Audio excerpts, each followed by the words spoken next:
Pada kesempatan kali ini kita akan bahas mengenai pasal 74, yakni mengenai tanggung jawab sosial dan lingkungan atau Corporate Social Responsibility. Untuk gampangnya, ke depan kita akan bahas dengan menggunakan istilah CSR, ya, Corporate Social Responsibility. Ada dua pandangan yang sebelum pembentukan undang-undang ya secara internasional sudah dianut mengenai teori hukum korporasi.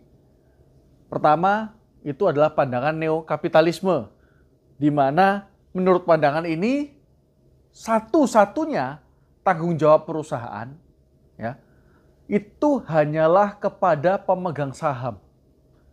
Jadi tidak ada pemisahan antara shareholder dan stakeholder. Shareholder pemegang saham itu menjadi satu-satunya stakeholder atau pemangku kepentingan dari eksistensi perusahaan tersebut. Oleh karenanya, perusahaan yang benar menurut mereka itu harus dijalankan dengan segala cara selama masih dalam koridor hukum untuk mencapai keuntungan sebanyak-banyaknya. Di mana nantinya keuntungan itu akan didistribusikan kepada para pemegang saham. Namun teori ini tidak sepenuhnya dianut di Indonesia. Lebih cocok pakai teori yang kedua, yakni teori moralis. Ya, kenapa? Karena kalau Indonesia menganut paham neokapitalisme, maka pasal 74 ini tidak akan ada. Ya. Jadi, berdasarkan teori moralisme bahwa kita harus pisahkan dulu nih shareholder dan stakeholder. Shareholder itu memang juga stakeholder. Dia punya, selain punya saham, dia juga punya kepentingan dalam perusahaan. Tapi stakeholder, pemangku kepentingan di perusahaan itu nggak hanya pemegang saham saja. Ada pemerintah melalui pajak, ada masyarakat sekitar di mana usaha tersebut beroperasi. Lalu ada juga mengenai kreditor, ya, konsumen, pihak-pihak ketiga lainnya. Jadi perusahaan ini dipandang menjadi salah satu ekosistem ekonomi yang berlangsung di dalam kehidupan sosial dan alam. Sehingga sebagai anggota dari ekosistem yang sehat ini, tentunya perusahaan sama seperti manusia lainnya juga punya tanggung jawab untuk memajukan. Jadi keberadaannya dia, eksistensinya dia harus meningkatkan kualitas dari lingkungannya. Sama lah kalau kita, kayak manusia ya, kita nggak bisa dong kerjaannya cuma cari untung doang, tapi buang sampah sembarangan, ya kan? Dan hal-hal yang merugikan orang lain. Kita sebagai makhluk biologis, memang kalau istilah PPKN atau sosiologinya kan kita sebagai makhluk individu ya, memang punya kepentingan-kepentingan individu yang harus kita penuhi sendiri ya, secara mandiri. Tapi ingat, kita juga makhluk sosial. Kita juga ditanamkan ya, mau itu sengaja atau enggak, kita pasti hidup di tengah-tengah suatu kerumunan sosial. Sehingga kita juga punya tanggung jawab di mana kita berada, kita harus improve. Nah, karena PT ini dianggap sebagai reg person ya, badan hukum, dia juga dianggap sebagai orang istilahnya, maka PT juga punya kewajiban itu dan itu tertuang di pasal 74.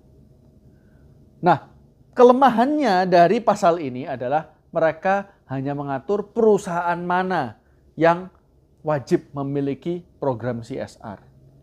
Ya, satu, perusahaan yang berkaitan langsung dengan sumber daya alam. Kedua, perusahaan yang mungkin tidak berkaitan langsung dengan sumber daya alam, tapi eksistensinya ini berdampak pada sumber daya alam. Ya, jadi itu. Kalau yang pertama, itu seperti kita tahu ya, misalnya kita punya kebun sawit, ya, tentu itu jelas berdampak secara langsung, atau kita bukan berdampak secara langsung, dia menggunakan sumber daya alam, ya, pertambangan, oil and gas, itu jelas. Nah, menurut saya pabrik pun juga masuk di sini. Kenapa? Karena sebelum buat video ini saya sudah lihat list kliennya kita. Susah saya menemukan di mana ada perusahaan yang karena list klien kita kebanyakan pabrik, itu susah untuk cari perusahaan mana yang nggak berdampak langsung dengan alam. Ya, Mungkin nggak berkaitan yang pertama ini. Dia nggak, misalnya pabrik transformer ya, trafo. Itu kan nggak necessarily mengekspos atau mengabuse sumber daya alam. Bahannya pun dia beli jadi. Tapi dia masuk kategori kedua. Dia berdampak langsung terhadap alam. Karena di mana pabrik itu didirikan, ya pasti dong ada limbahnya, ya kan? Lalu ada dampak sosialnya. Mau itu positif seperti perekrutan tenaga kerja lokal, sampai yang negatif ya seperti misalnya asap dan lain-lain, atau keramaian ya, truk keluar masuk dan segala macam, itu kan juga menimbulkan polusi udara.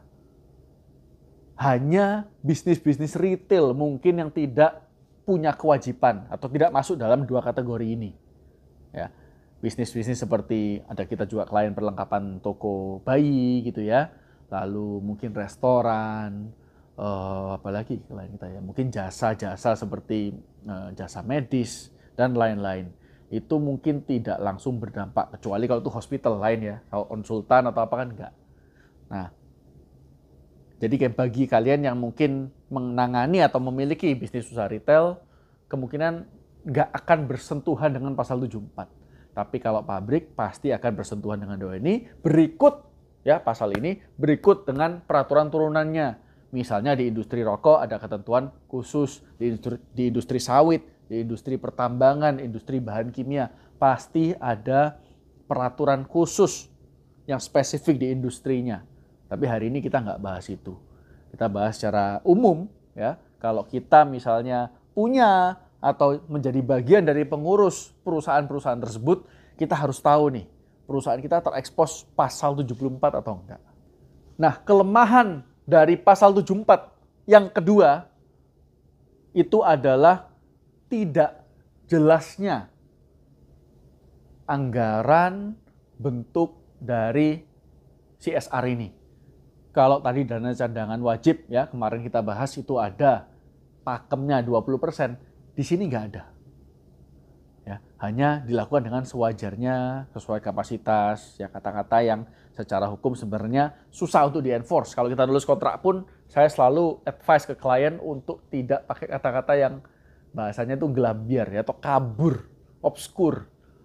Bisa diterjemahkan di dengan berbagai cara, matriksnya nggak jelas. Contoh, prinsipal harus melakukan upaya sebaik-baiknya untuk melakukan atau mencegah terjadinya A. Nah, upaya sebaik-baiknya itu buktinya apa? Ya, apakah by WA saja sudah bilang, hati-hati, itu sudah cukup? Atau harus ada surat resmi, harus ada SOP-nya untuk melakukan pencegahan-pencegahan tindakan yang dimaksud? Itu kita kan nggak tahu ya. Jadi, tidak enforceable menurut saya. Jadi kelemahannya satu, nggak semua harus dijalankan, ya nggak semua industri. Padahal menurut saya kalau kita ngambilnya tanggung jawab lingkungan, mungkin nggak semua. Mungkin. Tapi kalau sudah bilang tanggung jawab sosial dan lingkungan, ya TJSL itu yang di pasal 74, sosialnya kan nggak mungkin nggak ada. Karena berdasarkan teori yang tadi kita bahas di awal, mana mungkin eksistensi satu usaha ini tidak berdampak terhadap sekitar. Wong eksistensi individu aja bisa berdampak gitu. Ya. Apalagi ini perusahaan yang isinya pasti lebih dari satu orang, minimal satu orang atau lebih. Kalau perusahaan benar, bukan perusahaan perorangan, dua udah. Jadi pasti eksistensi sebuah perusahaan ini berdampak. Bayar sewa pun sudah menguntungkan pemilik gedung. Ya kan? Jadi ngundang customer, udah pasti udah jadi 3 itu di dalam. Hire kasir. Jadi usaha apapun, buka warteg pun menurut saya punya dampak sosial yang sangat besar. Sehingga tanggung jawab seperti ini harus dijalankan. Ya. Nah, masih membahas dalam kelemahan yang kedua, SOP-nya jadinya nggak jelas. Ya, tanggung jawab ini kecuali industri spesifik dia mengatur, maka bentuk tanggung jawab sosial ini nggak ada. Apakah bisa kegiatan seperti itu disubkan? Contoh kita ada konsultan TJSL gitu atau CSR tadi, kita anggarkan, mereka yang atur, mereka yang pakai. Apakah dengan membayar begitu udah bisa lepas tangan? Kita nggak tahu juga. Ya, seharusnya kalau undang-undang seperti itu artinya bisa. Bunyinya kan memang nggak jelas. Yang penting ada itu better dari yang nggak ada. Cuma di sini ranahnya masih abu-abu. Nah, kita sebaiknya, ini saran untuk ini ya, bukan saran untuk pemerintah, tapi juga untuk kita sebagai legal enthusiast ya, kita orang yang memang berkiprah, berkarir dan menggeluti dunia hukum dalam berbagai kapasitas, mau aparat penegak hukum, profesi penegak hukum maupun akademisi hukum. Itu kita harusnya berkaca pada BUMN. Karena kalau BUMN diwajibkan menyisihkan sekian besar anggaran ya dari profit itu yang diterima dia untuk melakukan kegiatan-kegiatan sosial. Ya, sosial nggak harus cuma bersih-bersih sampah, nggak harus cuma nyumbang-nyumbang panti, tapi juga bisa dalam bentuk edukasi, ya, penyerapan tenaga kerja lokal dan lain sebagainya. Yang penting eksistensi BUMN ini bisa berdampak positif, nggak hanya cari keuntungan di mana dia tertanam, gitu ya. Jadi perusahaan menurut saya juga undang-undang yang mengatur tentang perusahaan harus juga berkaca kepada BUMN. Karena jangan nanggung, kecuali kita memang negara menganut neokapitalisme, maka kita nggak perlu bahas topik ini.